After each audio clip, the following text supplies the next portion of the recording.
to him or anyone else involved in the program, particularly those two, you can do it on Twitter and Instagram and Facebook and all that. That's the Twitter address right there at the front, bar 7. Libby's here and we're going to get to him, but it is Mickey's night. I mean, the Tigers are 2-0, so we're going to indulge you a little bit. Before we go to Libby, can I just show you another heartwarming moment from the MCG? One of the reasons I live to go to the footy. Please enjoy.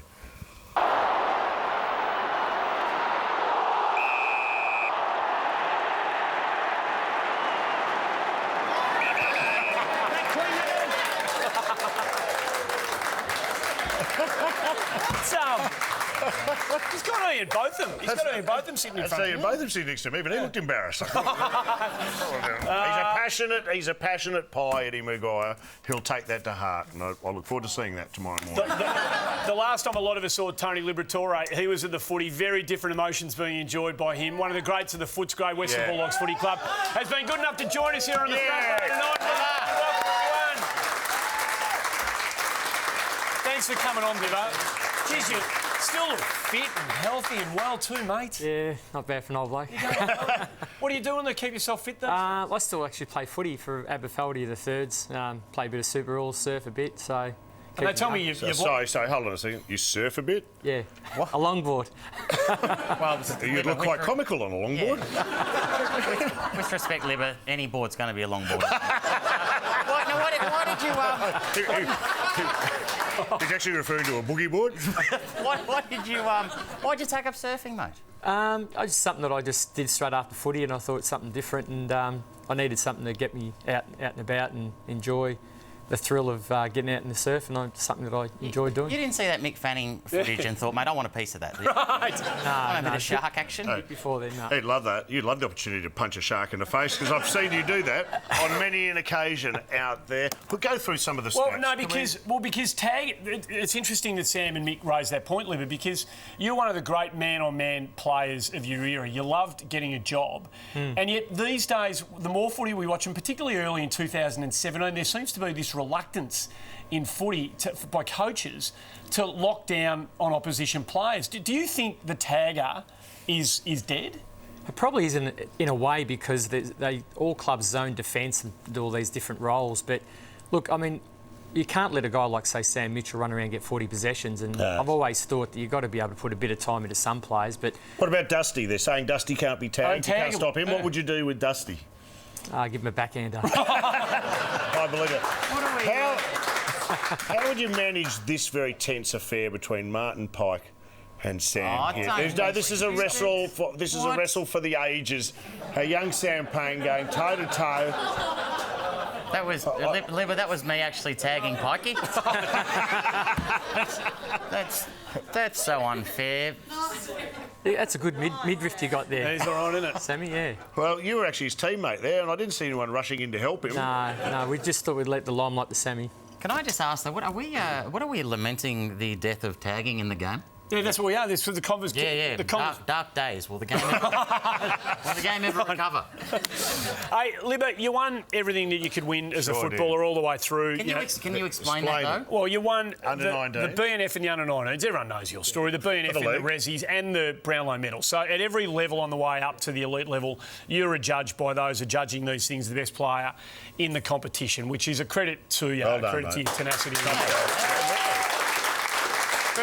I reckon this week we've seen something happen that even you weren't able to recreate in your Halcyon award-winning days.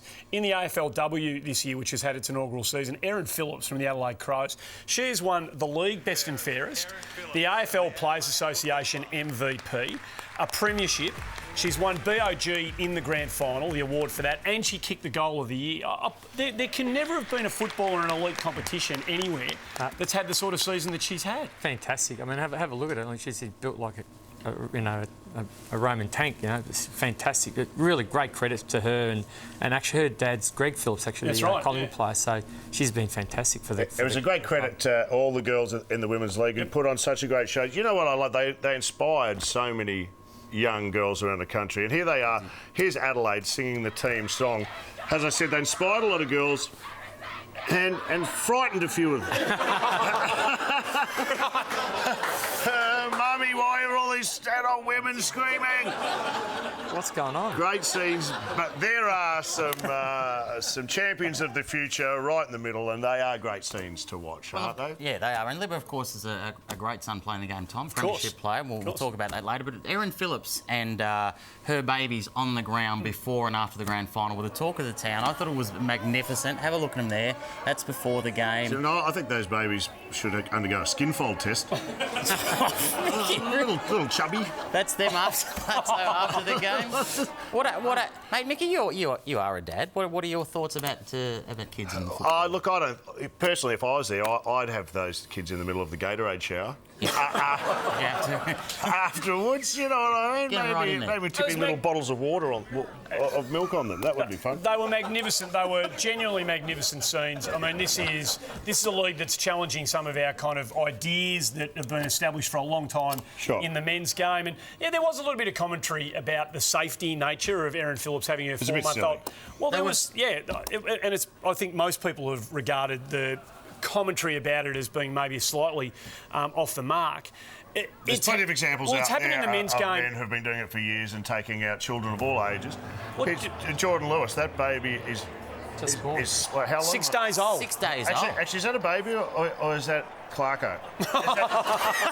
Has he got the coach?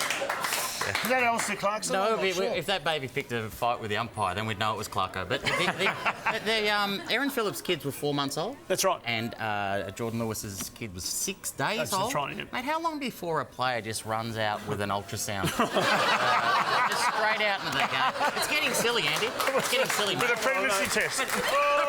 They want to share these extremely special moments with their, the most important people in their life, and the safety aspect of it and how dangerous it is. It's rubbish. It doesn't go far enough.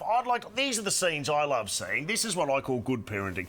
Now look, look, it's only 8 stories. I mean, he got jumped on. Now look, that's got to happen at some stage. A dad, his baby, and a crocodile. I mean, what are we living in? A nanny state? Come on, live and let live. Blood the youngsters. Get them involved, I say.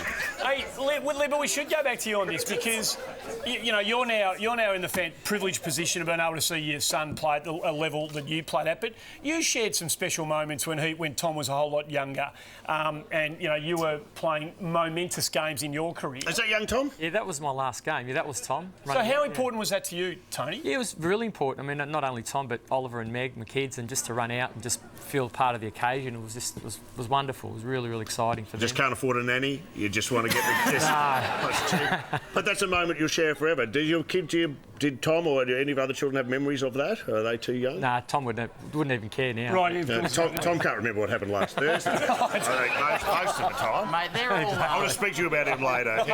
He's an incredible kid. He's a great player. He's unbelievable. And they are all great examples, but I can actually only think of one time in the history of football when a kid was in real danger, and that was in the 1978 grand final with Peter Landy. This kid, have a look at Peter there. There he goes. He's not happy here. And watch that kid in front. Don't do that. And boot. and backhand. Now, that's real danger. Real danger there. Wow, jeez, that is unbelievable. In the old days before a grand final when it was kick a kid. Remember that? Do that before the game. Hey, no, magnificent to bring that up. Hey, Sam, we've had overwhelming feedback from last week. It was our first show last week. This, therefore, is our second. You introduced a new segment last week, and it has gone cocoa bananas globally. I think we all know, well, maybe you don't, but we Sam 6 last week was... Last year, during the post game, over the course of the year, Wayne Carey, the Duck, he listed he had a thing called Duck's Dozen, where he listed the 12 greatest forwards to play the game, and I thought this year, as kind of us doing the post match for the last 2 weeks, that I would introduce Sam 6, and I thought it went pretty well last week. Yeah, there has been a couple of dissenting voices, primarily Wayne Carey. Who saw last week and sent us in this. Sam 6. Are you kidding? Ducks Dozen was a massive segment last year on Friday Night Footy. Spent 12 months on it. I had guys like Fev and Treadray and Buddy all ringing me up because they weren't number one. Do you reckon you're going to have that, Sam? Sam's sick. You know what? It's an imitation copy of Ducks Dozen. Mick, you're the leader of that show. How did you allow this to happen? Sam 6. Well, now, just a couple of things. It's ironic that it was called Ducks Dozen because it took Duck 12 takes to get that. But, no, I would say this. Who did he mention? Treadray and Fev? Yes. Oh, must have been at a Mensa meeting. I wanted to say that I understand what Duck's saying, but, you know, mate, I don't have the... Duck had a dozen, and I just don't have the luxury. I don't have time to do a dozen, so that's why I'm doing 6, all right? So that's why it's called Sam 6. Sure, we don't have a sponsor yet, but that's fine. We're going to carry on. What's your Sam 6? It's interesting that we had Wayne on then, because this week, Sam 6 is the 6 greatest Waynes to ever play the game. Fantastic. And look, you might think that I've gone a bit soft and it's all an olive branch, but I'll just start off, you know, number 6, Wayne Johnson. The great Wayne Johnson. What a player he was. Had to be in there. He's a good Wayne. Yes, the dominator. Superstar, strong the start. 1979 Norm Smith medalist Wayne Harms is at number 5. Outstanding. I like where this is going. Oh, yeah. Mate, number 4 picked himself. Wayne Henwood from Sydney. Moose. Yeah, Moose. Moose. He's a very good footballer. Yes, and then, of course, the Adelaide fans will always remember Wayne Wiedemann. Oh, well, Wayne the Weed. Duck must be coming up soon. And here's one. The duck must be coming up soon. Yes, well, we'll just whip through these. This segment seems to be going long. Wayne Campbell, your boy. Wayne Campbell, I'm great to say that. Great Richmond captain. I couldn't be happier for him. Here we go. You've done the right thing, which is done the good. right thing. You've done the right thing. The greatest Wayne ever to play the game, a champion of North Melbourne, one of their greatest captains, and yes, of course, he told me to say this, two-time premiership player, Wayne Schimmelbusch. Good on you, Shimmer. Good on you, Wayne. There you go. No, Sam. No. I won't allow this to stand. Stand by it. Don't you think you have left out a Wayne from North Melbourne who happened to be a rolled gold champion? Schwass? Wayne Schwass was very unlucky to get in, but like I said, I don't have the luxury of 12. I can't do it, mate. I think you've done a magnificent What are you doing? God, don't go to a break on Sam 6, mate. I told you that last week. I think Wayne Primer can consider himself very, very unlucky. We're going to get a break out. We're going to get a break out of the way here on the front bar. No, Kerry, that will come back to haunt you. Stick around. Damien Hardwick's press conference not too far away. We'll hear from Nathan Buckley as well. Dustin Fletcher to join us also.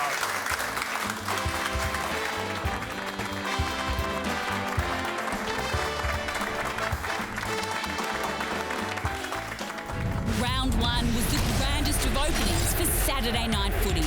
The Black and Red Army reigned supreme and made their comeback known. One of the most memorable nights in their history. On Saturday night, we follow the Bombers to the Gabba, where they take on the Lions, who are also coming off a Round 1 win. Western Australian viewers will see their Eagles clashed with the Saints at Domain. It's another cracking Saturday night of footy live and free on 7.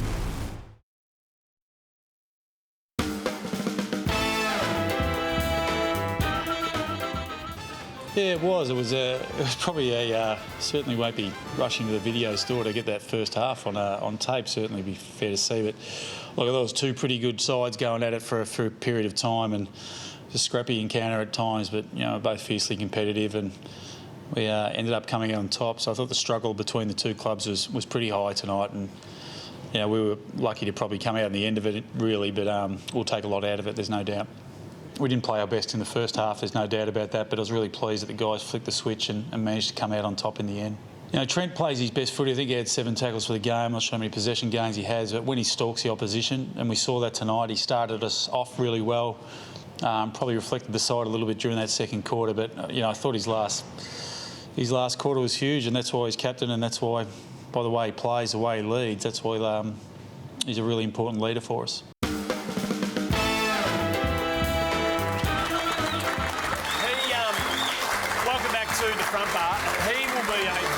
Satisfied man tonight. You should be a very proud Richmond supporter. They've won by 19 points, in case you've just joined us. They didn't play their best footy. They'll play better footy than that this year, but the pressure they applied to force turnovers and create right. opportunities. So it was first class No, tonight. it was all hands on deck. What did you take away from that press conference? But the thing I took out of that press conference is that Damien Hardwick still goes to video stores. That seemed an odd... this was right at the start. That's what he has to do if he wants to have a look at Richmond's last premiership, which was 1980. Tony Liberatore has joined us behind the bar. Sometimes that's all.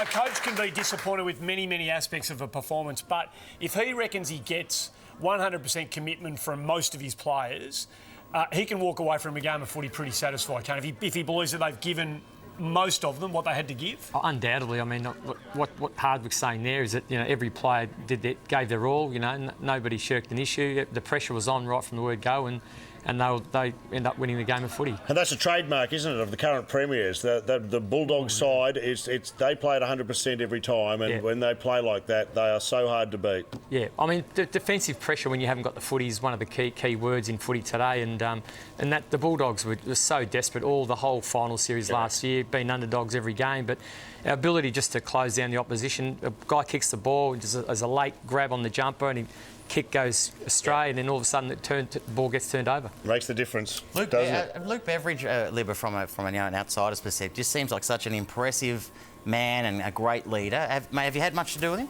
Yeah, look, I played with Luke in '95. He was down at the club. Unfortunately, couldn't get a game, but you know, he was always, you know, ran the mark, and then I think he went to Melbourne or St Kilda. But really quality guy, you know, like easygoing sort of guy, real team sort of person.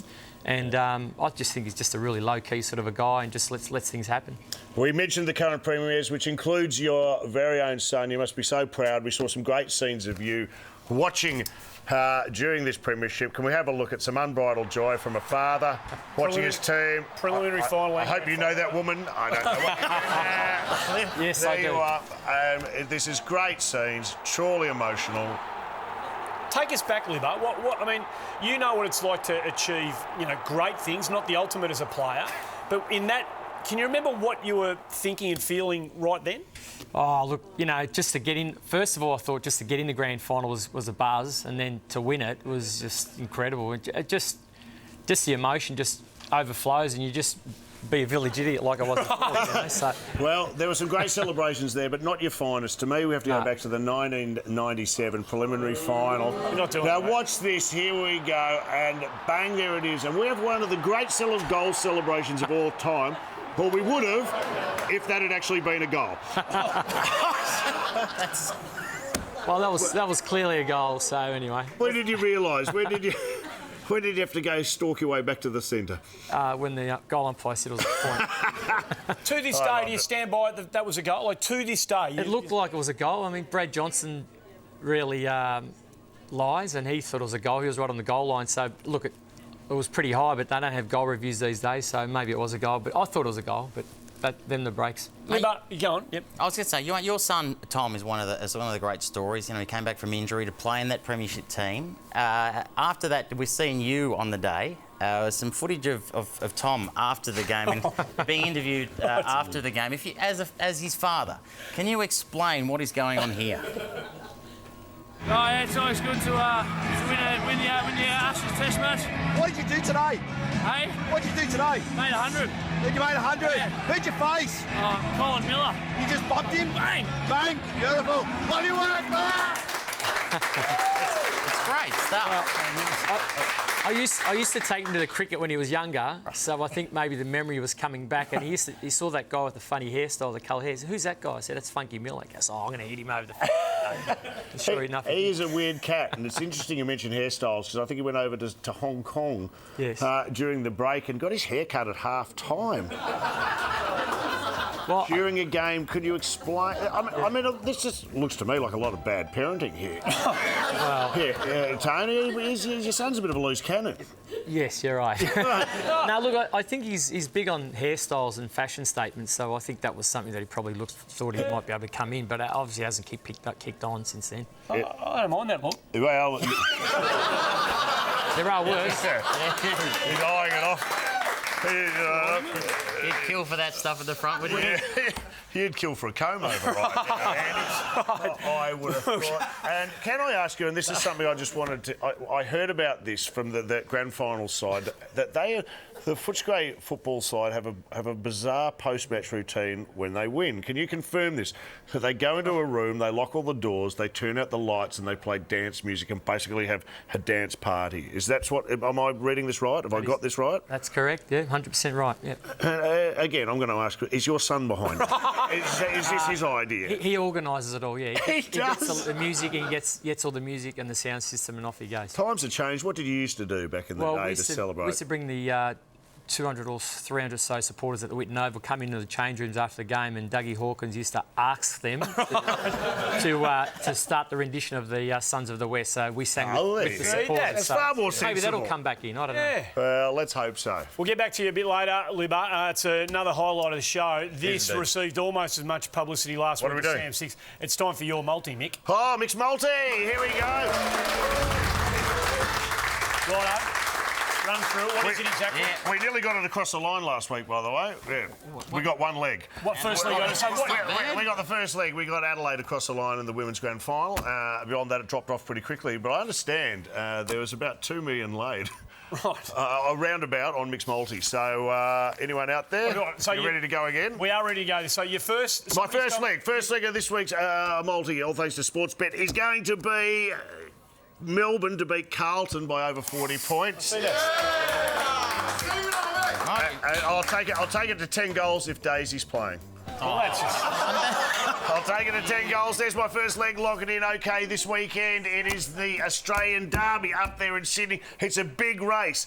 Now, I'm trying to pick one out of the field. I'm looking for an omen. Later on today, we have Dustin Fletcher on the show, so I've decided to go for the favourite, Ginger Nuts. There it is at 3:30. I want to get it out to 10 if this guy's riding. Have a look. This is from last week. This is a jockey, James Ridley. He stops riding at the 100. He thinks he's won. He's looking to the crowd. There goes the horse, and no! Here they come. He is swamped, doesn't even finish in the trifecta. There you go. Or maybe this guy.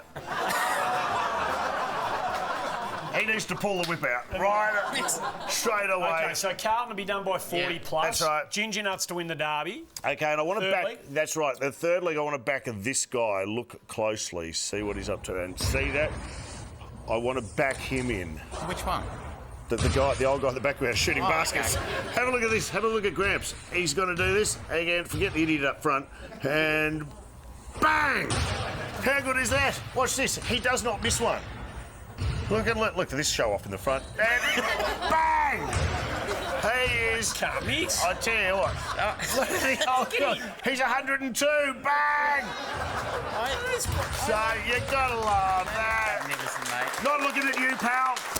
So, leg 3, I'm going to take What the is it? Gonzaga Bulldogs in the NCAA Yep. right now to win the tournament because I know he's a Gonzaga fan. So 250 for Gonzaga. This is adding up. This is going to be huge. Righto. Okay, fourth and final leg. I want to back this guy. Look and learn. This guy is smashing bricks with his head. And this is the last leg of the multi. I'd like to place that this guy doesn't pass his concussion test in the morning.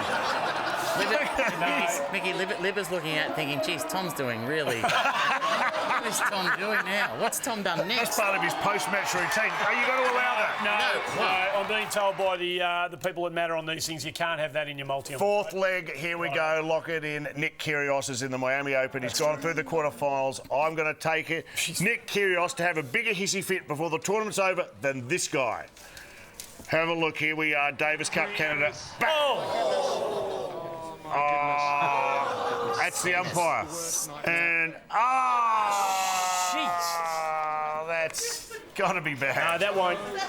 You can't. That won't fly. That won't. We're not putting that in. Nick Kyrgios. That won't be part of the multi. to win the Miami Open. Okay. Bang. Get around him, Australia. So Melbourne 40 plus, Ginger Nuts to win the Derby at Randwick, Gonzaga to win the NCAA Championship, and Nick Kyrgios to win by your multi by the good people at Sportsbet. What does this come? What does this tally up to? My maths, I'd say $111. There you go.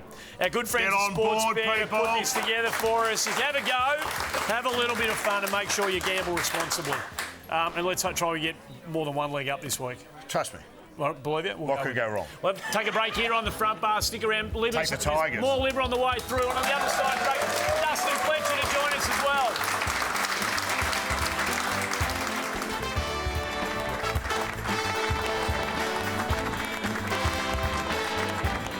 Sunday at 10, game day is the Players Show. Jimmy Bartell, Rory Sloane, Boomer Harvey, Tex Walker, Tom Boyd and Bannerman Danny McGinlay help celebrate our 250th milestone show. On Footy Flashbacks, Cooter and Fraser Garrick take us back to 1995. Then it's the modern day Blues' time to shine when they face the Demons. And for Western Australian and South Australian viewers, the power clash with the Dockers. Sunday means footy, and you'll see it all on 7.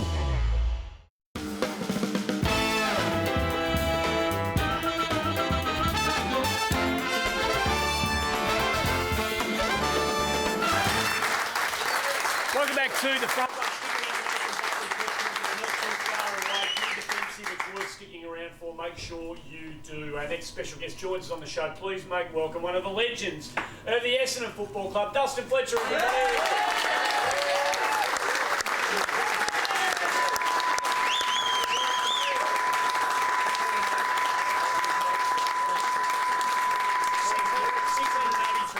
Between Liver and Dustin Fletcher, 683 games. It's amazing. Thanks for coming on. As a man who loved the Essendon Footy Club, how happy were you to see the scenes last week where the smiles returned to the faces of the players and the fans? Oh, for me, I was probably more emotional, doing this work last week and being at the back against Norfolk. To be honest, at my last game, so it was very impressive to be up there and see that game. Did you do that walk too, did you, Dustin? Sorry. I did. There would have been, I'm not sure how many people, 20,000 people all wanted down to the G and had Sheeds and TD and Paul Salmon. So we got them all down there pretty... David Evans was back. It seemed like it was a very good vibe back there at the club finally. Yeah, it was. And as I said, it's been a tough 4 years for all different reasons. But, an emotional game and, to see Jobe Watson, Dyson Heppel and all the other 6 boys out there playing and having a win, beating Carlton was probably even better. Well, you mentioned Paul Salmon was part of that thing and you were there as well, but Sheeds and TD, so great to have two Essendon, greats of the game back there. And I love the way they're firing up the Bombers air raid siren. Just so great to see them there in such a dignified manner. Look at that. Just two greats of the game. Why would you show highlights when you can show that? You know what I mean? Of their great career. Sheeds actually had to do that during the First World War. I believe that was a legitimate job of his. We are in the presence of a 400 game. I like the fact that we've got him sitting down in a seat too. He's actually the shortest bloke on the bar. I don't know what's going on. Hey, we were talking earlier about running out onto the ground with your kids. You played your 400th. You had the honour of running out onto the ground with your own children. Was there any danger attached at this stage? No, not at all, because I'm probably going to show up. But my kids are a little bit older, so I'm sort of... there he is. Not to worry about my boys. Quite frankly, I'm disappointed he didn't carry you through the banner. There he is. How old's he there, the lad? 18? They would have been probably about 15 there, and the young one probably about 13. So great scenes. Dustin, it's not. Can I just say, as a fan, it's not as cute when the kids are older than some of the players. The babies I think are nice, but when the kids are like on their L's and their P's, not as cute. That's all I'm just pointing out. Can I ask Dustin and you, Tony, after? But every year there seems to be somebody who wants to threaten the legitimacy of the father-son rule in the AFL. And we know there's going to be additions to that now with the Women's League and some new qualification clauses coming through. But should we just, because it's so good for footy, and your father-son at Essendon, should we just enshrine this never to go away, that the father-son rule will just forever be part of the game? Are you that strong a believer in it? Oh, no doubt. And, I think I look at Essendon and Tony the same. The Essendon people and the father and sons we've got, with Tim Watson, Jobe Watson, Danaher's, all these, Michael Long, all these type of people, you've got to have it in. And, footy is changing, but to have, that one name at the club for so long is... I agree with that. There aren't many tribal things we're allowed to do anymore, and footy's one of them. And that's, you've earned the right, I think, to say I want to play at my father's club. But what, that should be sacrosanct. Yeah, well done. One of the old school values. But hold on. Should there be a games limit, or is it just one game? If you play one game? Well, Tony, I mean... I reckon about 100 games. I think it's fair enough. 50 games, 100 games. But it's also like when, you go to the football, your dad takes you to footy, then his dad, and he went to the footy, and it just tradition goes on. So you tell your kid who to support, and he tells his kid who to support, and we follow us as a family, and then we follow the family of the footy players are the same. So it's a great tradition, and all footy clubs have got it, and then they should continue. When my dad took me to the footy, he used to leave me in the car. Yeah, I'd leave the window down just a bit. But good times. Good times. It really was. Do you want to adjust your seat? I'm feeling quite weird about this. I mean, What are you talking about? Well, his seat's so... It just doesn't feel right. The dust... No, I don't know what's going on with it, but... Hey, well done for drawing attention to that, Andy, though. Oh, there you go. That's better. Yeah, no, that's much better. Hey, could we take it? Can we take a trip down memory lane? And I'd love to. I know you played 400 games, but let's go back. I got some footage here of your very first game, and you must have some fond memories. Fond memories of this. Is that you there? Yeah, Is it? might have been there when I was only a young fella. We're joking, of course. 90. What was the year? What was the year? First game. 93 was my first year, so yeah, to have 23 years in the game was pretty special, and feeling all of 42 now. What do you remember about your first game? What were the highlights? Who did you play on? Yeah, played obviously in a drawn game. I think in front of over 90,000 people, and round 2 it was. round 2 aboard. against Carlton, and I think Sticks had the kick. I think I only needed a point. I'm not sure how many goals he kicked on me this day, but You played on John. Did you play on John Dorotich, mate? I played him a few times. Yeah. That's Dean Wallace. Oh, was it?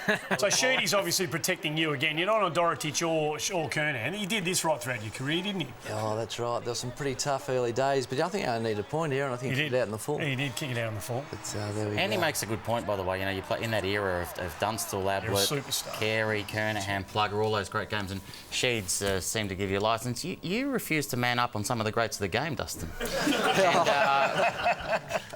And, that was something that was a kind of a bit of an urban myth that you didn't pick up a man. But what was the actual instruction from the inner sanctum? What was your actual instructions how to play the game? Well, I never played. I think my first game I played in the ruck. I never played there again. And then Sheeds put me in a full back, and I never played a game of back line in my life. So, but yeah, I had to take on some of the big names early on. Towards the end of my career, and then even halfway through, you know, I wouldn't be playing on the best forwards, but I had the ability to spoil different blokes, and playing the tall guys, small guys, whoever it was, you had a crack at. When you played and started playing, were you still at school? Were you a schoolboy? Yeah, still at school at Essendon Grammar in '93. So yeah, still. How did you combine those? Because the schoolboy teams can be fairly strict in terms of you've got to play for us and you can't play in any other league. Did Essendon Grammar have those sorts of rules for you? Did they cut you a bit of slack? Oh, they probably did. It was probably important to know that the old man was the coach too, so he probably tried to get me across the line for playing school footy. But I did have the one game where I suppose I did get named to play at Essendon, and I chose to play against, I think, Ivanhoe Grammar at that stage, and played that year as a schoolboy, and it all sort of worked itself out because we won the flag, obviously, 1993. Lucky to win the flag there, and we won the AGSV competition. So you chose to play a schoolboy game of footy instead of playing a game for Essendon? Yeah, I did. Yeah, I think it sounds a bit stupid now because, you know, everyone just wants to play AFL footy. But I'd been at the school since probably about grade 6. Had a lot of good mates at school. My first year, I didn't expect to be playing. I signed up to play reserve grade footy and to play 8 school games. So when I got that game in '93, I was obviously pretty happy to get a senior. You played 400 games, but there was one game when you played school footy instead of me. So you could have played 401 games. That's right. And I think that must always be a regret for you. Did you go limit? Did you play any footy against this guy? I'm guessing you never played on each other. Yeah, no, we had a lot of duels, me and Dustin. I didn't actually play on him, but it's obviously size difference. But no, he was absolute champion footballer, and played in the back line. I played a bit more on the ball, but we had some great duels. We used to play. I remember. I don't know whether you played at Windy Hill. Did you, Justin? I missed it by a year, I reckon. Yeah, I played down at Windy Hill. So I think my second game we knocked over the Bombers, and Big Roger put his size 10 on my head a couple of times. So, but that was normal. But anyway, VFL football. Yeah. I reckon you would have liked what happened over at Subiaco on the weekend. There's a little bit of a dust-up going on between Geelong and Fremantle. Mick Walters and Tommy Ruggles got involved, and we saw Tom Ruggles end up on the other side of the fence. Now, thankfully, the crowd here was pretty respectful of the situation and didn't get involved. But it's okay for them to run into the crowd, but when I jump the fence and get on the ground, it's cost me $7,000. That's not entirely fair, is it? It's like one-way traffic. Believe I don't like it. But you never like seeing players nicking over the other side of the fence and getting involved with the crowd, do you? It's problematic. It happened to Dustin once. He was playing up in the... Do you remember this, Dustin? Up in the SCG, you were playing on the great Tony Lockett, and you were heading towards the boundary, and Plugger really decided to just put you right over. And Is this a supporting? mate, you got a bit of claret too, by the way. But I love how man's just put you over the fence. But I love how you just let Plugger absolutely have it. Look at that, mate. He looks terrified, doesn't he? There's probably about 40 kilos difference between our Hey, players, did you see him? Did you see him last week? Oh, yeah, I would have liked to play him. Remember me? Yeah. Remember me? Was he to both you go second, Tony? But was he the most terrifying player that you played against? Yeah, he was, probably because of the fact he actually didn't say too much. Between him and Gary Ablett, they didn't say anything to me at all. And obviously with that incident, another time he jumped on my wrist and cracked a bone in my wrist. But he was just a big bloke. And you remember that was the handshake at the start. That was just, Yeah, but no, he was. And there was even footage of Brad Fox. Remember Brad Fox? Yeah, he nearly choked. He got him in the headlock and nearly put him to sleep in a game too. Was he the scariest one? Was he the one that you always knew where he was? Yeah, look, I never got close to him, but he called me a Western Oriental gentleman one day, so that was interesting. Was he the We won't go. Was he the scariest out of all the blokes that you came up against? Was he the number one? I go, but Roger Merritt was pretty tough. But Plugger used to, Scott Wine used to be told he used to go fill in the hole. Oh, great! And he didn't never used to like that. No, it was quite interesting. That'd be a barrel of laughs, wouldn't it? Filling in. We need Scott Wine on this show to fill in a hole sometimes. We might get him for next week. Hey, you played on a lot of greats. Who do you rank as above them all? You did play on everyone. Yeah, I'd probably say, and I don't like saying because I don't really like Hawthorn that much, but Jason Dunstall was a player out at Waverley Park and having Darren Jarman and these type of guys putting the ball out in front. He was good, but Ablett, Kernahan, Lockett, Sumich, Modra, keeps on coming. But, Modra ever take a screamer over you? Yeah, quite. Did he? Of course he did. I'm surprised you're not in therapy. They are the biggest names in the history of the modern game. And he's tangled with them all. That is... 23 years. It should have been 401 games, a couple of flags for the Essendon Footy Club, a legend of the Bombers and a legend of the game. Thanks for coming on the front. Good on you, mate. Dustin Fletcher, our special guest on the show tonight. We'll get a break out of the way. Stick around. Nathan Buckley has faced the media. We'll hear a bit of that on the other side of this.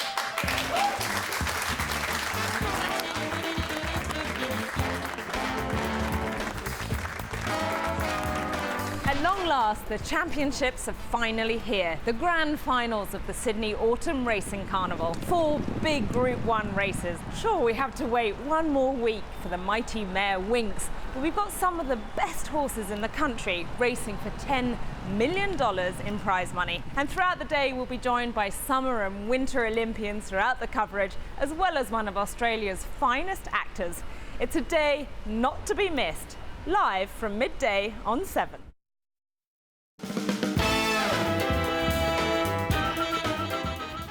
We had our struggles forward of the ball again, and we held up okay. I thought we just ground out. We were never looking like we were top of the ground or able to get much momentum. It was a bit of a grind in that regard, but yeah, we had a bit of a gap, and when we let it go in the third quarter and got run over. We thought that we would struggle for legs. We felt like. We really rolled out of the Bulldogs game and looked after the players as well as we possibly could. Introduced some fresh legs in Asian Broomhead, went a bit smaller, but yeah, in the end we weren't able to maintain the rage for long enough. How do you rate the effort? Early it was okay. We just let it go. We let it go. Oh, look, I thought our effort was okay. Your comments from last year linking finals to your position will no doubt get brought up. Yeah. Do you stand by them? Do you wish they were there, or? Yeah, we're 2 rounds in, mate. Let's take a breath.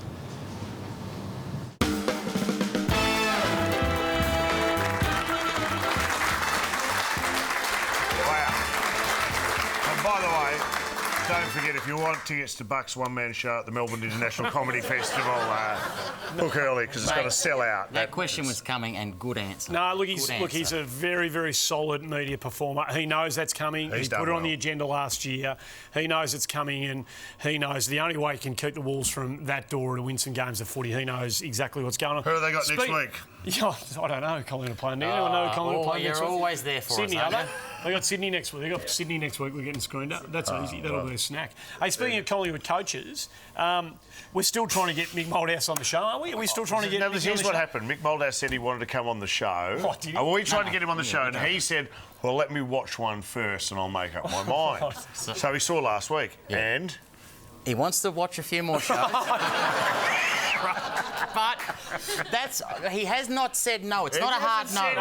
Now, that's good enough for us. We are very fortunate to have a man who you're very close to him, Liver. Did he coach you? Yeah, he coached me 86, 89 at Footscray, yeah. And a good for your career, mate? Did you?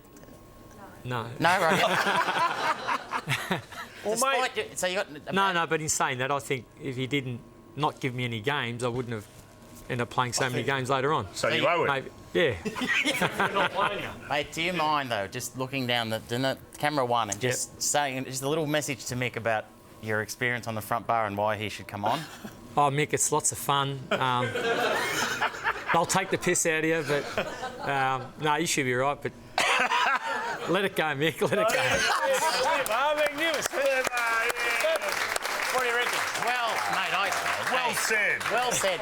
Like just to grab Libba's words too, I can't think of a man in football who enjoys the piss being taken out of him more than Mick Moldhouse. I think he'll really enjoy it. No, but we'd love to have him on, wouldn't we? We would. Come on, Mick. Big raft of matches to round out. In fact, the rest of round 2 tomorrow night. The flag gets unfurled, as we said earlier at the show. The Bulldogs versus Swans. Fantastic games to look forward to. I know one that's caught your eye, Mickey, is Hawthorn taking on the Adelaide Crows. Hawthorn are cooked. Put a line through Hawthorn. What? They need a priority pick. I honestly, tonight's performance, I wish we played them twice, and I would be suggesting now down at Hawthorn they'd wish they'd merged with Melbourne. Well, what does that do? What does that say about the future? Have you got anything to say about the future of the coach, Alistair Clarkson? Gone. Right. He'll be the first coach sacked this year, round 3. 4. There you go. 5. Mick, by the way, Mick, during the break, Mick said it's time for a second team out of Richmond. I just want that on the record. Time for a very important part of the show. Mick Molloy's last shout. Oh, yes. Wait on.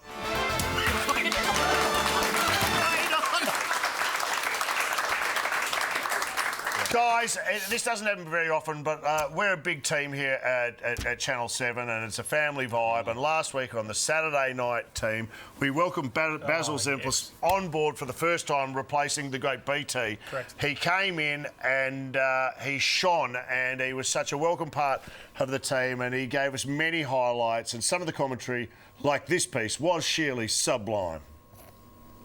Watson to bring the house down. Misses.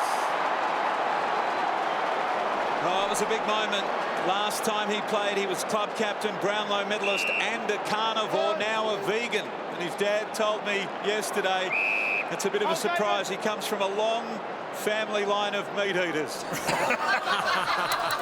That's the information I'm looking for, Basil. Well done, Basil. Welcome aboard. May there be many fine calls from you, sir. Basil Zemplis, well done, Basil. Like you said, it's a big family here at Channel 7. Basil Zemplis, well done. I can't imagine, from all reports, a lovely man too. I can't imagine a scenario when we'll ever be in the same room, but that's fine. I think I just wanted to say too that taking over from BT on a Saturday night, big shoes to fill. Massive. To take over from Brian Taylor, but last Saturday night I thought his colleagues made Basil feel right at home. It really has been a terrific game of football, and Lingy, it's exactly what we wanted turning for home. Oh, absolutely, BT. Don't we love these on a Saturday night? Well done, Basil. Welcome aboard, Basil. Well done, Basil. Well done, Saturday nights will never be the same, and they are better than I've ever been. Libba, that's the end of the show. Good on you, Libba. Thanks, mate. Tony Victoria over beyond the bar.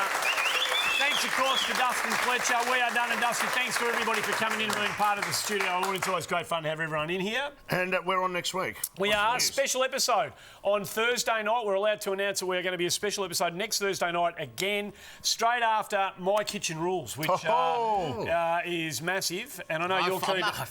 We finally get to meet Manu? Well, who knows? Really? Who knows if we play our cards right? Next Thursday night. Can't Next wait. Thursday night. Check your guides. We'll be on. Thanks for watching again tonight. Tigers by 9.